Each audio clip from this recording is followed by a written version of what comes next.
district. I think Andy's pulling a picture up for me. Trying.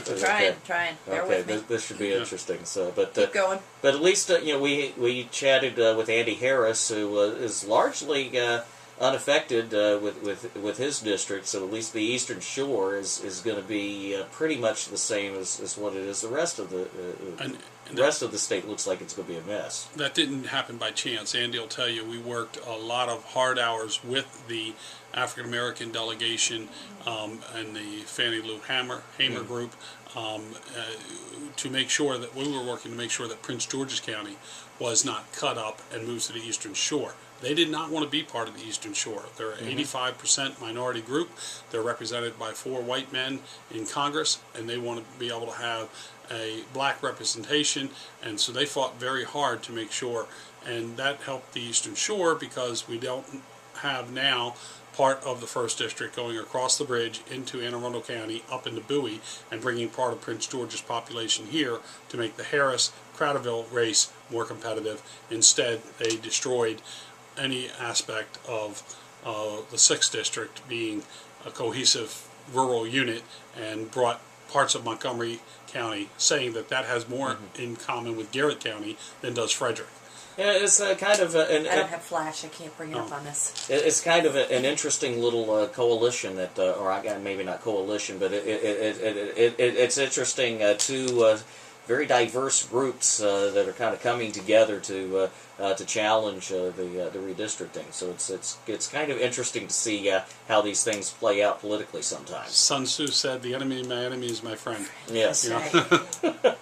It's one of the things that every now and then I try to do on the political blogs is sometimes see where there are some similarities with people that you don't often find similarities sometimes, and this is one of those cases. I find it kind of interesting. It's very much in the Republican interest to have a 3rd majority-minority district in Maryland. We have 2 majority-minority districts.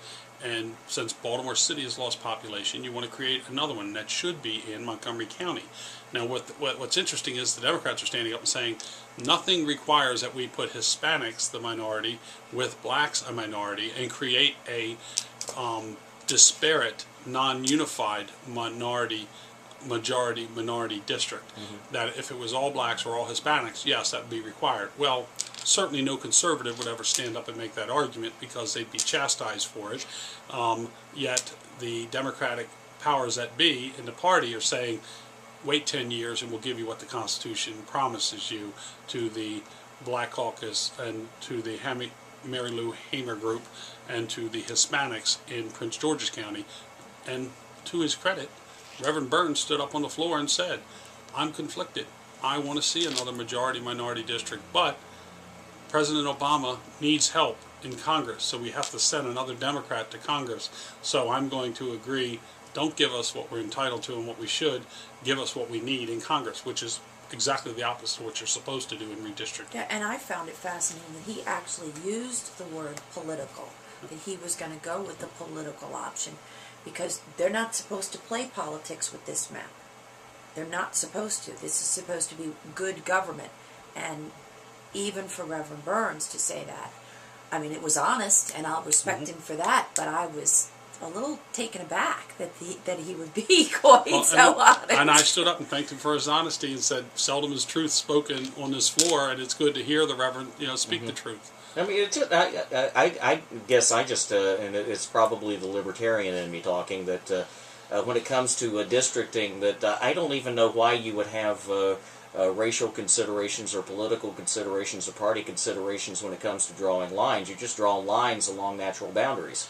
Well, and I agree. What they should have done is, in Maryland, get this out of all the politicians' hands and set up an independent group that comes in. We could have statisticians, we could have people who are involved in the community sit down and interpret the Constitution, what it says to do, what you're to take into consideration, and draw the lines, and then bring it to us for confirmation. But to allow it to be a totally political process and to pretend that everything that we're doing actually meets the good government standard when everybody in the room knows it doesn't is, it's just inherently wrong, and it hurts everything that we do in Annapolis, if we can be so blatant to disguise, something that's gerrymandering as being something that's good for you. Well, since I don't have a visual in front. Explain what the third district looks like. There is no geometric figure known to man that could have that name. It looks like if you took a. Have you ever seen? Take a piece of spaghetti. You twirl it around and throw it up on the wall, and it comes down like a horseshoe. And certain portions of it are connected by where nobody lives, but just a simple, thinnest line you could possibly have, and then it goes off in another direction, and it completely encircles around the city and comes up, and it is just the most. Wow. It's a Rorschach test. Yeah, it's a Rorschach test. It really it's really quite shocking. Actually, one I forget if it's the Examiner. I forget what newspaper it was, but one reporter actually drove. I think it was the 3rd district. And it took him, now mind you, this is in a very urban area, and not because of traffic. It took him 3 hours to get from one side of the district to the other, because the only way that the district was connected in certain parts was by water. That's okay. No, you can be separated by water. So that's fine. You could have a river or a lake, that separates a portion, but it should not be that we use the water to bring two communities that are nowhere near in interest, together, and that's what this does. I got to see a picture of this. I'm working on it. Okay. Wait. Oh, do you have it? Maybe. Keep going. Okay. This is, Talk amongst yourselves. I'm still looking. but so the first district, how is that one drawn again? First district goes the whole eastern shore, and where we used to cross across into Anne Arundel County. Now what we go up and we include Harford County, and we take part of the conservative rural areas of Carroll County. And so it stays very conservative. And for the next 10 years, you will have probably the most conservative district in the state. But it is an all rural area, and they have the same. Look at the Eastern Shore. We have our own accent. You have a Tidewater accent. You go down to Ocean City, you see the shirts that says MR Ducks. That's because there's a colloquialism. That's right, isn't it? No, it's not the 3rd district. No, it's the state. Yeah, it's the state, but it's not the 3rd district. Okay. I think the 3rd district would be this yellow area that you see. Okay, let me. I'm going to take a peek at this the while we are area. chatting. The yellow area See if you can around describe Baltimore. that to your listeners, because I wouldn't begin to know Yeah, how I like to where describe it's just the that. 3rd district. The yellow area and Around Baltimore. Okay, and